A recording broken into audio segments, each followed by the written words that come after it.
Baghdad کے ایک درویش عالم تھے، تو وہ جب بھی نماز پڑھاتے نا تو کسی تاجر کی 2 بیویوں کے بارے میں دعا مانگتے. توجہ ہے میری بات پر؟ نماز پڑھاتے تو کہتے اللہ اس تاجر کی 2 بیویوں کو اپنی خاص رحمتیں عطا فرما. ایک دن لوگ ان کے گرد اکٹھے ہو گئے، کہنے لگے بابا جی بتائیں تو صحیح وہ بیویاں کون تھی جن کے لیے آپ دعا مانگتے؟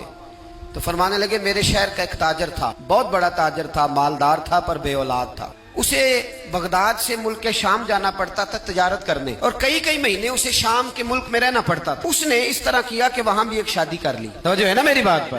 کیا کر لیا اس نے؟ دوسری شادی کرنا مرد کے لیے جائز ہے، تیسری کرنا بھی، چوتھی کرنا بھی بیک وقت، مگر اگر انصاف کر سکے تو. اگر چاروں میں ہم نہ آدھا مسئلہ سنتے ہیں اور آدھا ہی بیان کرتے ہیں. اگر انصاف نہ کر سکے پھر اس کے لیے 4 جائز، پھر وہ ایک ہی رکھے گا. تو عزیز دوست، دوسرا نکاح کر لیا، شادی ہو گئی. اب وہ وہاں کچھ زیادہ وقت گزارنے لگا، مالدار آدمی تھا، بیوی کو مکان بھی لے کے دے دیا. اب وہ دیر سے آتا واپس، اور جب آتا بھی تو اس کے وہ والے انداز نہ ہوتے جو پہلے ہوا کرتے تھے. اب بیوی سے بڑا جاسوس بھی کوئی نہیں ہوتا، اس کو تو پہلے پتہ چل جاتا ہے کہ ماجرا کیا ہے، اسے بڑی خبر ہوتی ہے. تو اس نے محسوس کر لیا کہ بدلے بدلے سے میری سرکار نظر آتے. وہ کہنے لگی اب کہ جب آتا جاتا ہے تو اس کے حالات کچھ بدلے بدلے سے ہیں، ماحول کچھ اور ہے.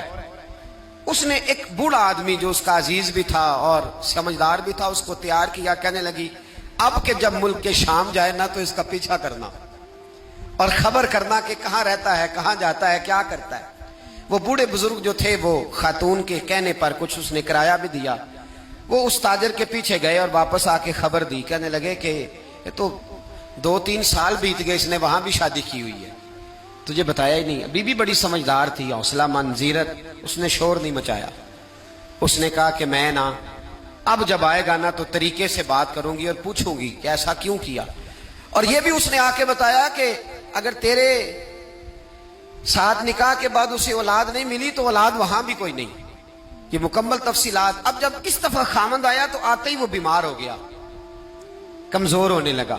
اب خاتون نے مناسب نہیں سمجھا کہ آتے ہی دھڑام سے میں اس کے سر پر یہ پھوڑ دوں کہ تو نے نکاح کیا ہوا ہے اور مجھے بتایا نہیں. وہ ذرا تسلی میں رہی، کچھ وہ بیمار تھا، حوصلہ رکھا، خدمت کرتی رہی.